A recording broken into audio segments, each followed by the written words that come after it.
Mueller's redacted report putting renewed focus on how the Russians sought to interfere in this 2016 election process.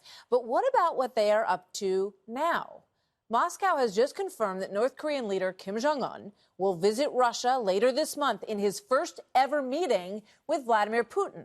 The announcement comes on the same day that the rogue regime claims to have tested a tactical guided weapon and says it no longer wishes to negotiate with the United States Secretary of State Mike Pompeo, but rather someone, and this is their quote, who is more careful and mature in communicating with us. Earlier, I spoke exclusively with U.S. Ambassador to Germany, Richard Grenell. First of all, your reaction to this North Korean situation. What do you think is at work here?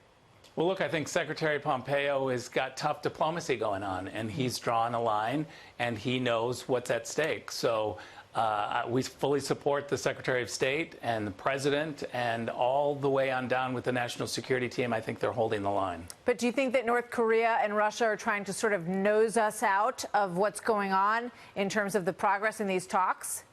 Look, I wouldn't put anything past the Russians. The Russians, for a very long time, have tried to use malign activities and destabilize, certainly here in Europe. I mean, look what they've done in Europe. They've done a land grab in Crimea. They've shot down a passenger jet, killing 298 people. They've used chemical weapons, a weapon of mass destruction on European soil to go after the Skripals.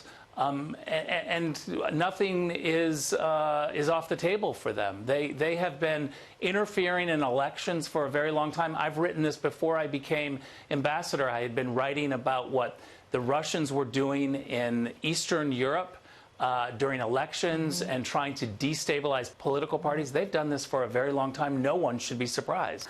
You know, there's a lot of controversy, obviously, going on with the South Bend mayor, Pete Buttigieg, who has been sort of in a war of words with Vice President Pence.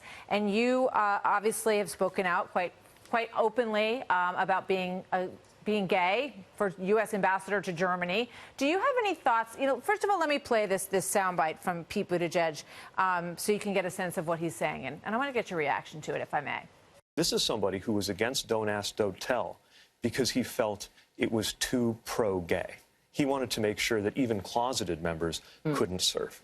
So he went on to say that this is why he has this open dispute going on right now with the vice president. What do you say to that, Rick?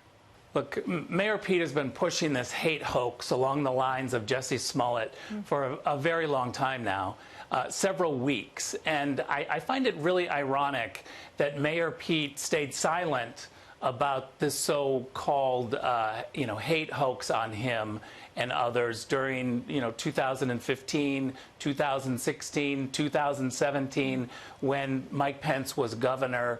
There was total silence. It's ironic that right about now, when he's starting his fundraising apparatus to run for president, that he comes up with this idea and this attack.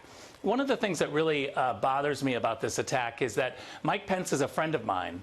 Mike and Karen are great people. They're godly people. They're followers of Christ. They don't have hate in their heart for anyone. They know my partner.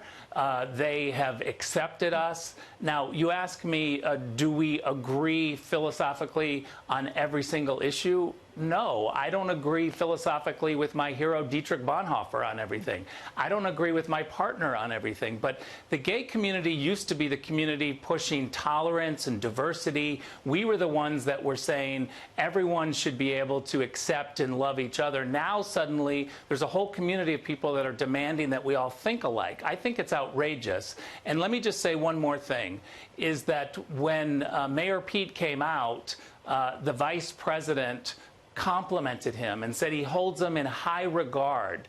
The vice president, or the then governor, has said nothing but positive things about Mayor Pete. I think this is a total hate hoax, and I think it's outrageous. Well, thank you. Rick Grenell, great to hear from you, the ambassador to Germany. Good to see you, sir. Thanks for being here. Thanks, Martha.